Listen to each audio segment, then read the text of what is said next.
Hello, everybody. It's great to be with everyone. As you've already figured out, this is an open meeting, and I know lots of members of the media are here to see you all.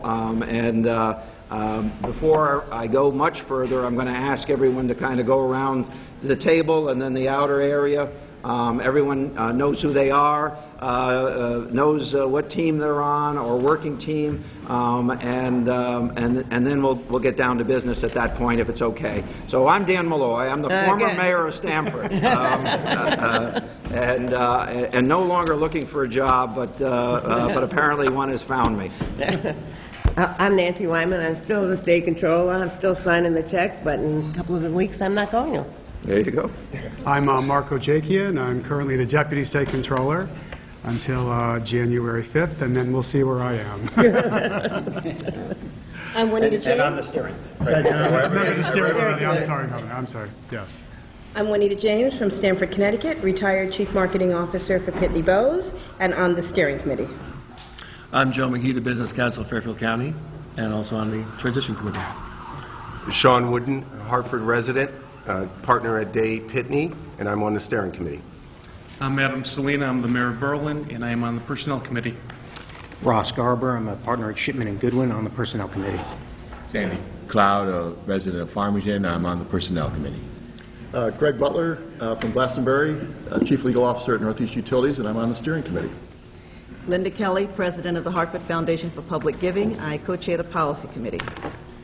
Jason Jakubowski, Vice President for Government Relations at Hospital for Special Care in New Britain, and I'm on the Policy Committee. I'm Roy Occhiogrosso. I'm a partner at the consulting firm Global Strategy Group, and I am on the steering committee. I'm Lori Aronson. I am a retired state employee, and I'm on the steering committee. Len Miller, retired partner of O'Connor Davies. I'm on the steering committee. Jonna Torsone, presently Chief Human Resources Officer for Pitney Bowes, and I'm on the Personnel Committee. Marilda Gandara, I'm retired President of the Aetna Foundation, and I am co-chair of the Personnel Committee. I'm Scott Jackson. I'm the mayor of Hamden, Connecticut, and I'm on the steering committee. I am Pedro Segarra. I'm mayor of the city of Hartford. John Olson, President of Connecticut AFL-CIO. I'm on the steering committee. Steering committee, by the way. Kathy Emmett, attorney in Stamford, Connecticut, on the steering committee. Andrew McDonald, I'm a state senator from Stamford, and I'm on the steering committee. Tim Bannon, I have been asked by Governor-elect Malloy to co-chair with Nancy the transition effort, and I thank you for this opportunity to see Lori for the first time since November 3rd.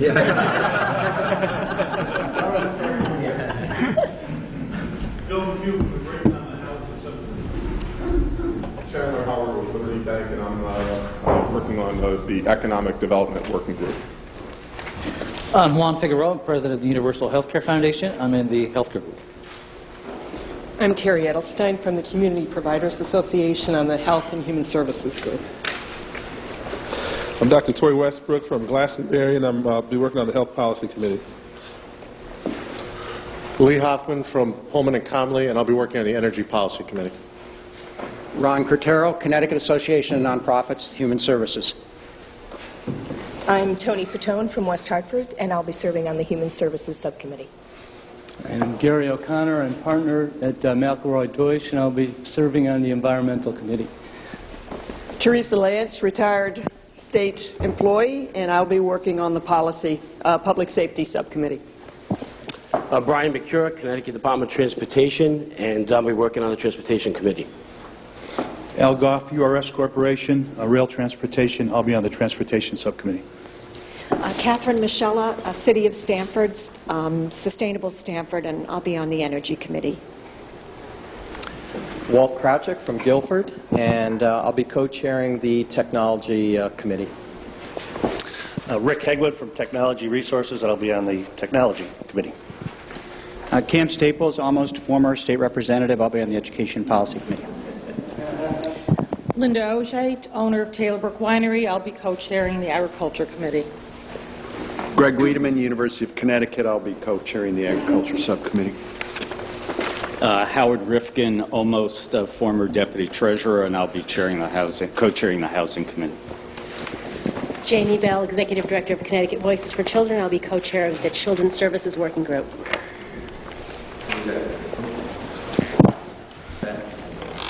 I'm sorry I'm late. I'm stuck in traffic on 91. The governor will do something about that. I'm Benedict Cosby. I'm business manager and president, almost retired of the Operating Engineers Union, and I'll be on the Personnel Committee. Well, it's a great honor that all of you have accepted these various assignments. I want to thank all of you for taking time today, but many of you have been working before today, and many of you are about to be asked to accept some real challenges with respect to putting policy and working group and personnel practices into position so that we can move this administration forward. We are just 1 month away from beginning the work or the term of governor and lieutenant governor.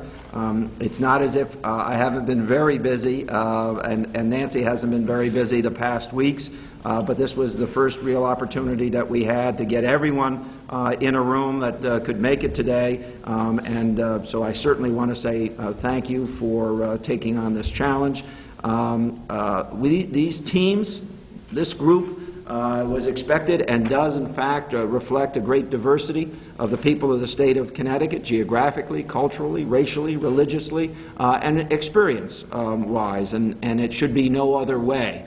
It is one of the reasons it took some amount of time to put these groups together and to make sure that everyone would be satisfied with the people that I've asked to help me formulate the very beginning of or the outset of an administration, which comes to the office at a time of great challenge in the state of Connecticut. And I don't need to repeat all of the litany, but we are looking at about a $3.5 or $6 or $7 billion deficit, much of which is structural in nature.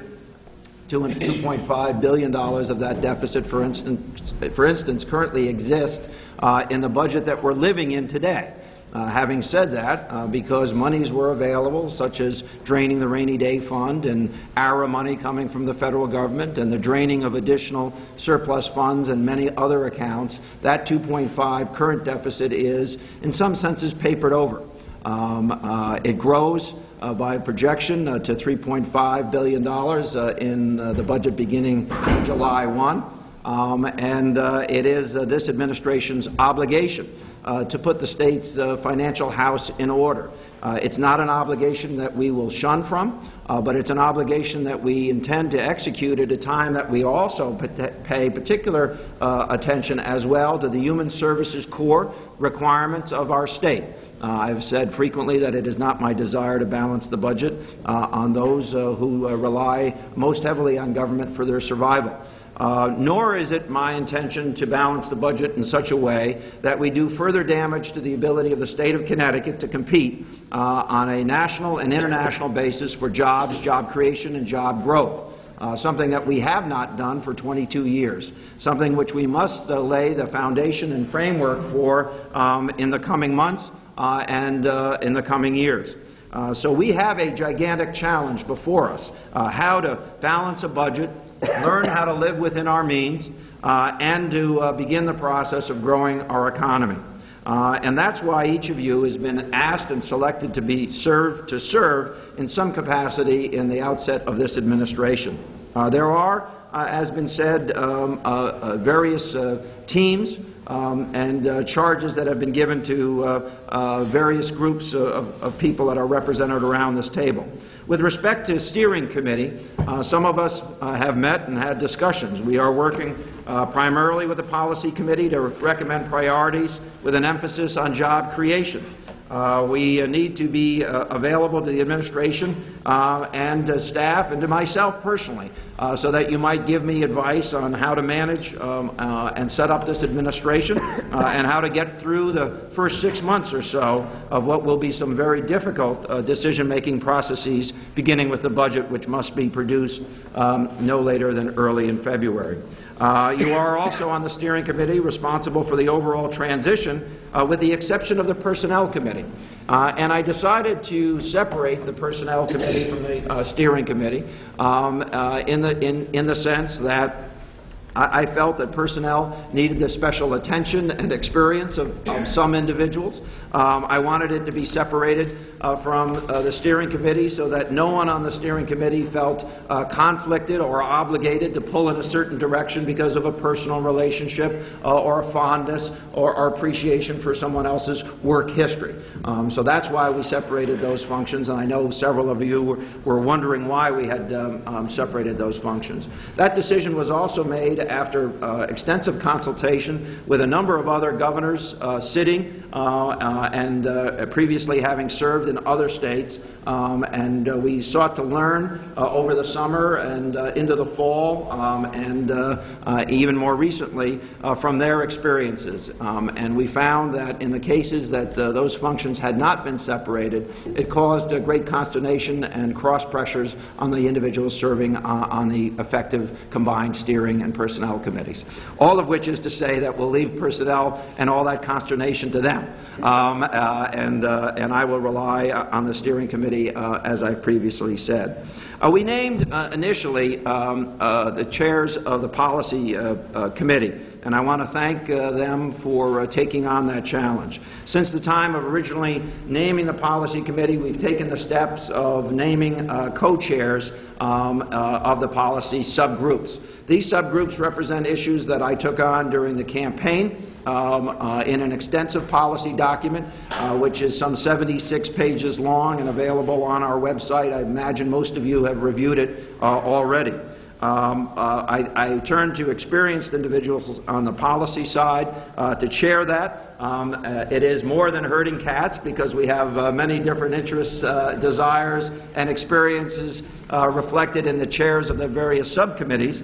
It is hard and important work. But we must keep in mind the chairs as well as the members of the committees that these are difficult times. Just go back to what drives me.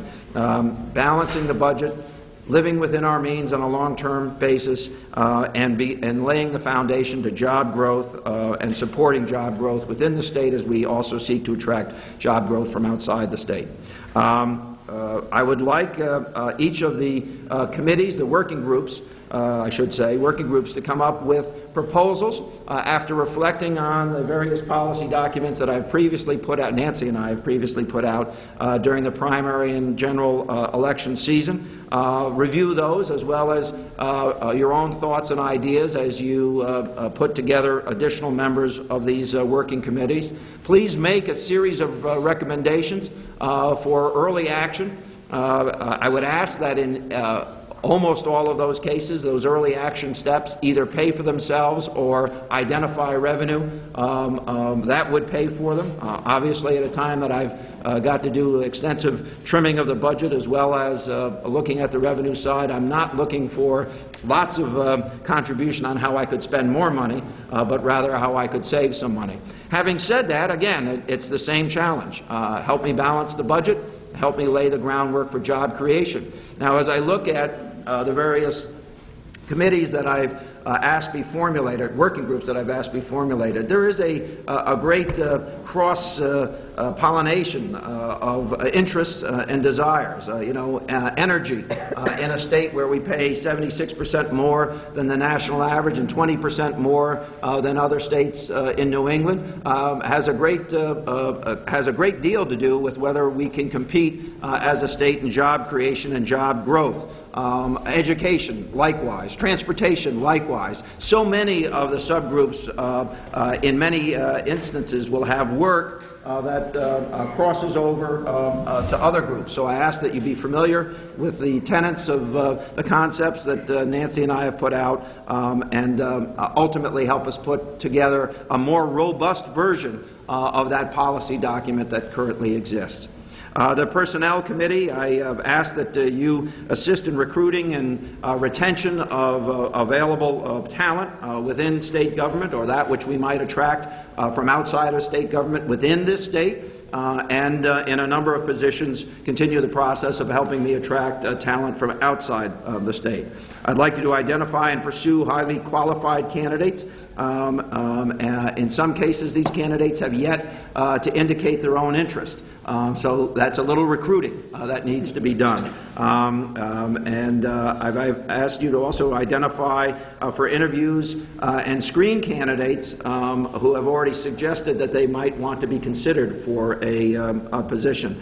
I will note from some basic familiarity with that process, a number of individuals have said that they are desiring a specific position. Other individuals have simply offered their skill set and their talent set available to state government. You need to help us figure out whether those folks should be considered for specific positions or not. Whether they've expressed a specific desire or not, help me figure out where we might consider them if you deem them appropriate for consideration. We will occasionally make, I should note this, and you already know it, I've already made certain appointments. And I may make certain appointments based on my own work experience or identifying candidates. That is not a reflection on the work that I'm asking the Personnel Committee. But I need to put an administration together. As those of you who know me, I am not without opinion. And I've been a pretty good judge of talent over the years. But having said that, by and large, we will look to the Personnel Committee to assist us rapidly as possible in the selection, identification, and ultimately filling of as many of the positions as I do not, as that I don't opt to fill directly myself. And from this point forward, when I am prepared to take a position and fill it outside of the process, I'll certainly notify, or the Chief of Staff will certainly notify the individuals serving on the Personnel Committee with an explanation of why I've taken that step of doing it. So it is, you have to work with me a little bit. I need to fill some of these positions in shorter order than others. And by the way, we will identify in the coming days certain positions that we do not anticipate filling by January 5th because we are specifically looking for a broader range of talent, specifically from outside the state to be compared to talent within the state. Those are the basic ideas that I wanted to make sure that everyone heard from me. I wanted you all again to know how much I appreciate the work that you're doing.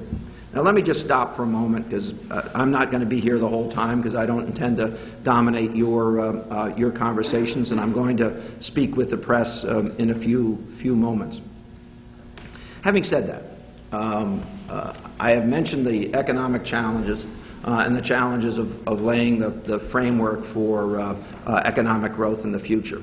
Many people might look at Connecticut with perhaps the largest per capita deficit of any of the 50 states and a long-term track record, 22 years in existence, of having failed to grow jobs. And some of the other issues that we know that we have failed to make progress on. For instance, losing our position as an educational leader, failing over a long period of time to have appropriately invested in our transportation infrastructure, failing to understand that while the rich got richer, the poor in our state particularly got poorer.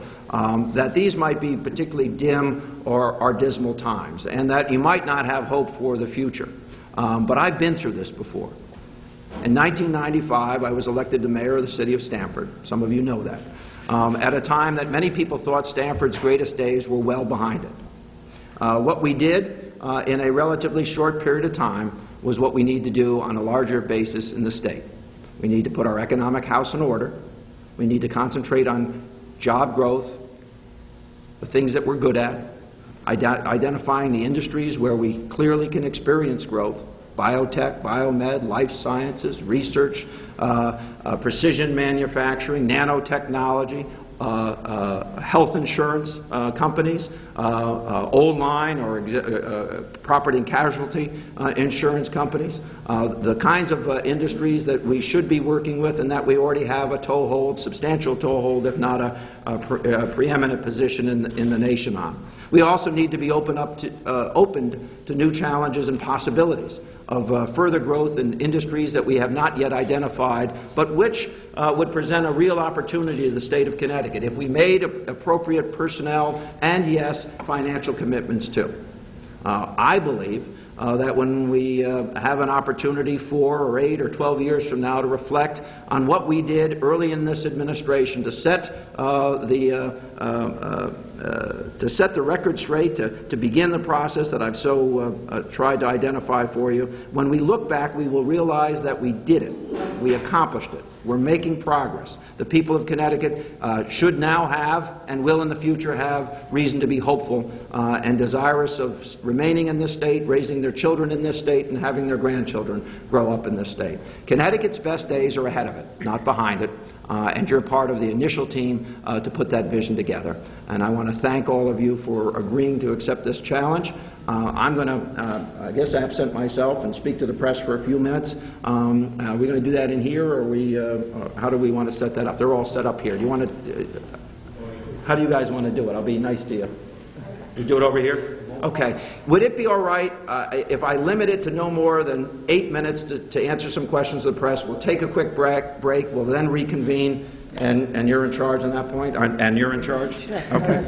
The two of you? So I'm going to take a quick break, answer some questions, and then we'll reconvene, okay? Thank you.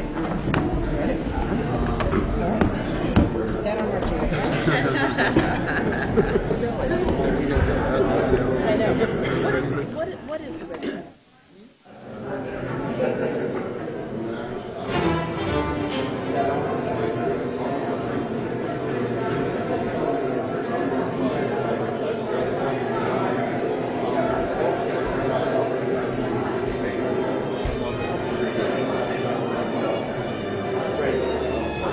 Understood.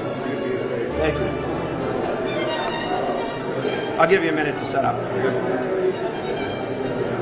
How are you? Good, good, good. Let's wait for them to set up.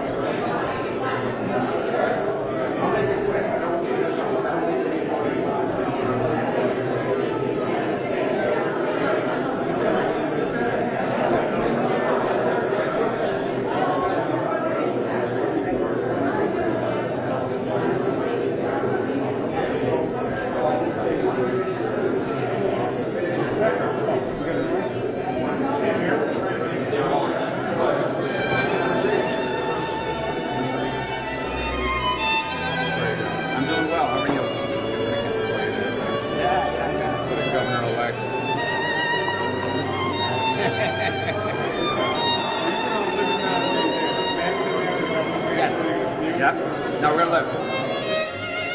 That'll be our primary record.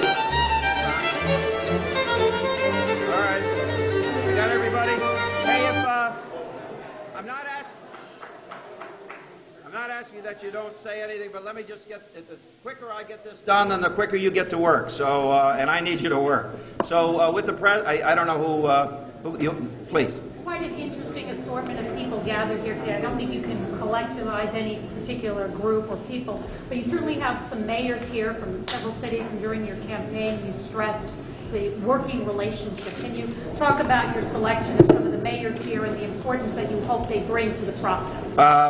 Listen, first of all, not everyone can serve. And what I tried to do... hey, not a problem. Got me in the bad knee. What I tried to do was to have a cross-section of urban and less urban mayors, as well as individuals. The working groups are designed in such a way that additional individuals, at the request of the chairs of the working groups, will kind of add additional people. But I mean, I think you're asking about my relationship with municipal government. I am all of my early training in government, with the exception of my experience as an assistant district attorney, was local. And I don't want to further damage the relationship of local government with state government. I've watched literally since 1980, the flow of responsibilities from the federal government to the state government and from the state government to the local government, and in most cases without a flow of dollars to correspond with the additional work requirements. I sometimes say what I'm doing is taking to the greatest extent possible the Hippocratic Oath, which is I don't want to do any additional damage, and hopefully lay the groundwork so that we can undo some of the damage that's been done over the last few years. So I want to maintain a strong working relationship with local government in the state of Connecticut. This has a certain theatrical feel to it. You know, people generally don't. That's why I'm trying to get out of here. But even with the cameras, I mean, so how do you balance, this idea of having something that's open, but yet have an environment where people can have frank discussions about directions to go? Well, they're all pretty. Listen. There's not an unexperienced individual in the room, and the folks from the from the private sector, increasingly over the years have become used to a larger or greater level of transparency and openness. Let's be honest. That's what the United States relationship with the corporate world has become. Transparency is the word. Listen, I'm not sure you're going to capture every word or every discussion that these individuals have. I'm not advertising that you will, particularly on the personnel side for privacy purposes and the ability to attract strong candidates. We have to maintain some level of privacy. There's not a retiring flower amongst them. Well, speaking of transparency, will you change the Royal Administration's policy on email retention? Listen, I'm somewhat blown away, in all honestly, that there is not a law currently on the books that would prevent that which was discussed. I think you're talking about Mr. Lender's story over the weekend. That kind of surprises me. So my word to anybody who works for state government in a Malloy Wyman administration is that which you do at work using the facilities of work is a matter which ultimately can and then most likely will be discovered. So you should act accordingly. That's my position, and I was to a great extent surprised at the conclusion of that story that's not how state government works. It certainly is how local government works. Would you support a change in the law regarding that? Well, let's put it this way. I certainly wouldn't oppose a law that changed all of that. I imagine that this issue will be confronted by myself no later than January 5th, when I can begin signing executive orders. Governor Rill had asked over 100 individuals to submit their resignations from her administration. Can you discuss the process for filling those jobs, and are you evaluating whether or not all those positions are still needed going forward? Well, as you know, I've committed to downsizing or not filling all of those positions. Let's be clear. I can't ask the people of Connecticut to engage in mutual and sometimes painful sacrifice if we don't lead. So the people that will ask to be commissioners, I'll ask to streamline their organizations. In the governor's office, we'll streamline our organization. With respect to the request that the governor sent out, I originally understood that with higher level appointees that she was expecting their resignations. I understand a number of people on the executive secretarial level received those letters. I want to send out a message. I need to run this thing come January 5th. If you're not replaced or not scheduled to be replaced, I'd appreciate it if you hang in there and work with us. Just so I understand, were you intimating that on January 5th you do an executive order that says do not delete any of these prior emails? I was intimating that. Anybody else? See, I told you it'd be quick. Goodbye. Thank you all very much. Thank you.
Excuse me.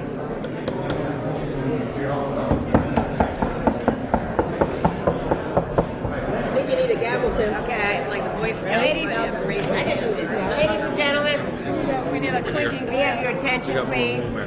Need a gavel. My big mouth doesn't work?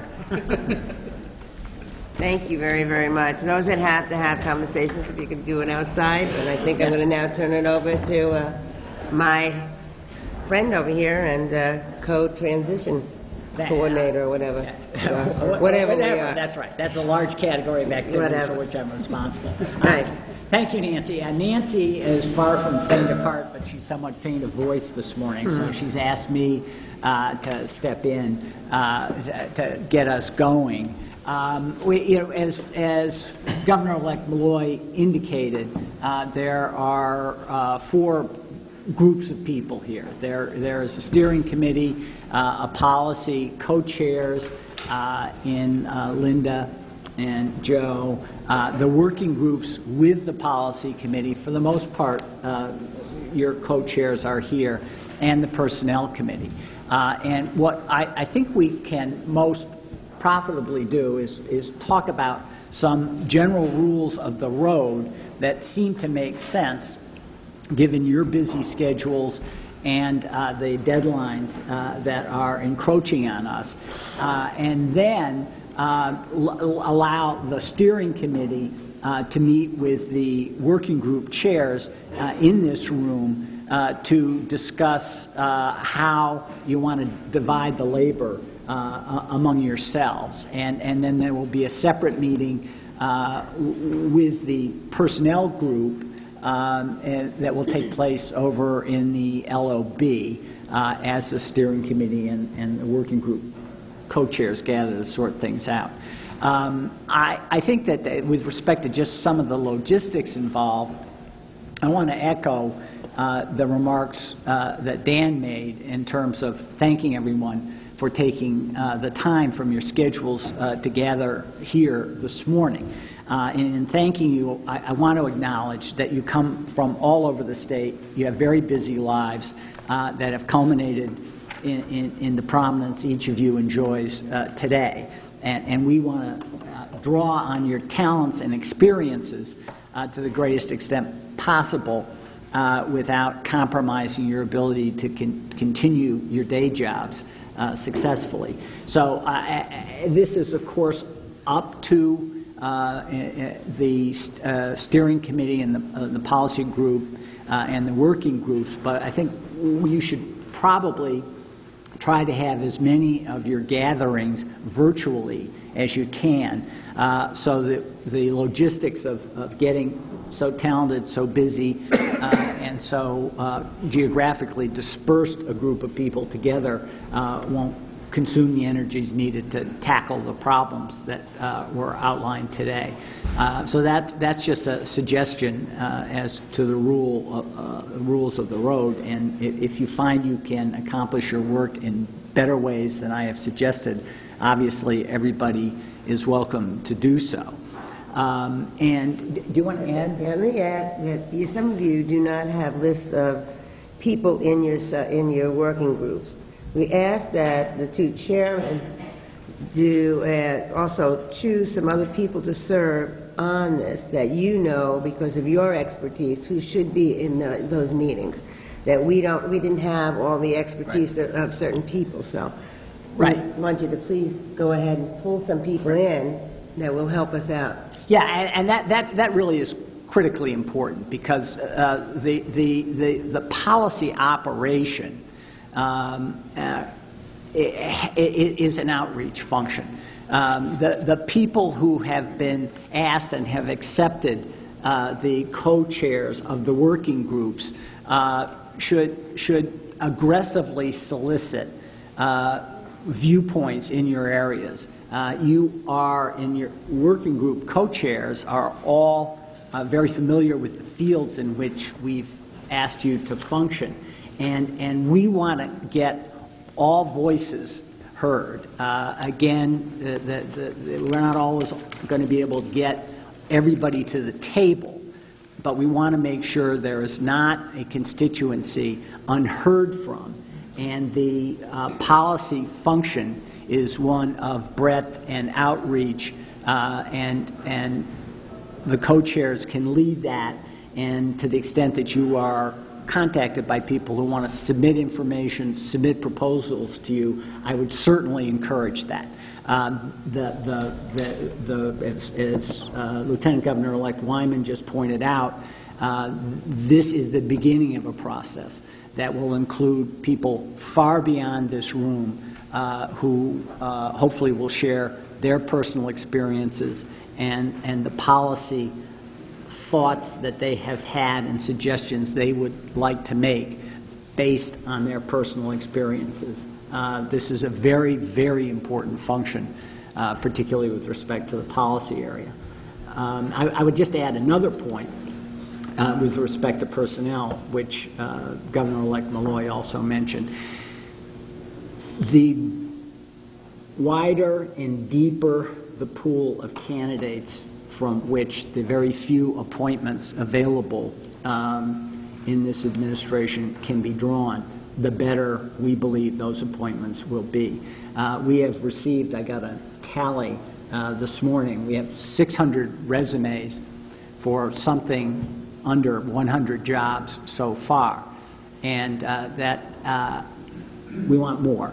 That is not intended in the least bit to disparage the current people in the pool, and we have some very, very talented resumes of which we are really proud to have people with the distinctions that the people submitting resumes so far hold. But we still want to hear from more people. So everybody in this room can be part of the personnel outreach function.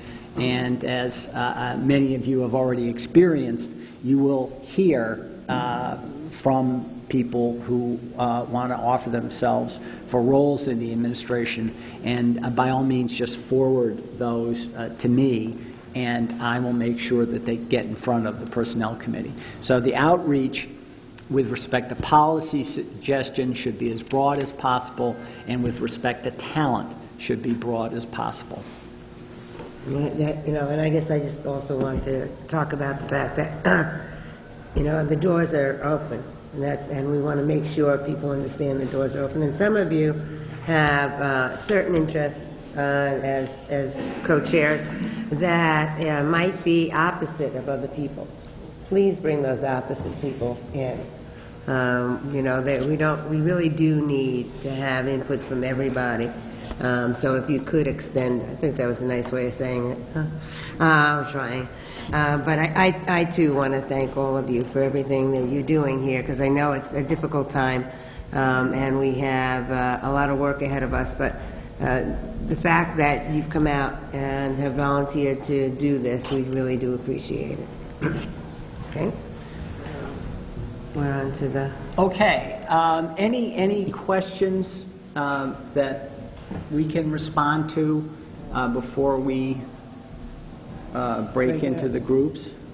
Does anybody? Are you Yes. circulating the contact information? Yes, we will. right? Yes. Yes. Okay. We have all of yours, so we can get you. Oh, I know that. Yes. I'm just looking at the wealth of talent around the room. There is. There's a lot of talent around this room. We're very fortunate to do that. We will circulate that, and let me also just add that the resumes are now can be submitted through the transition website as well.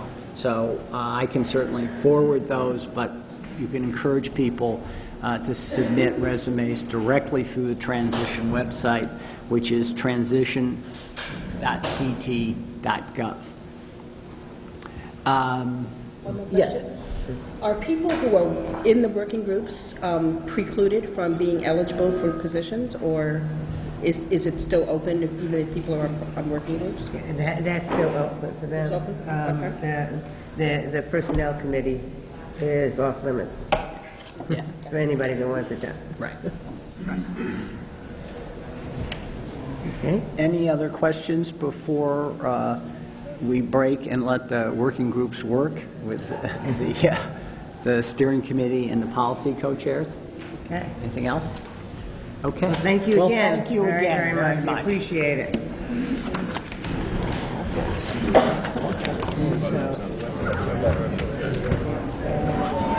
will regroup in room 2500. Right there. 2500? Yeah.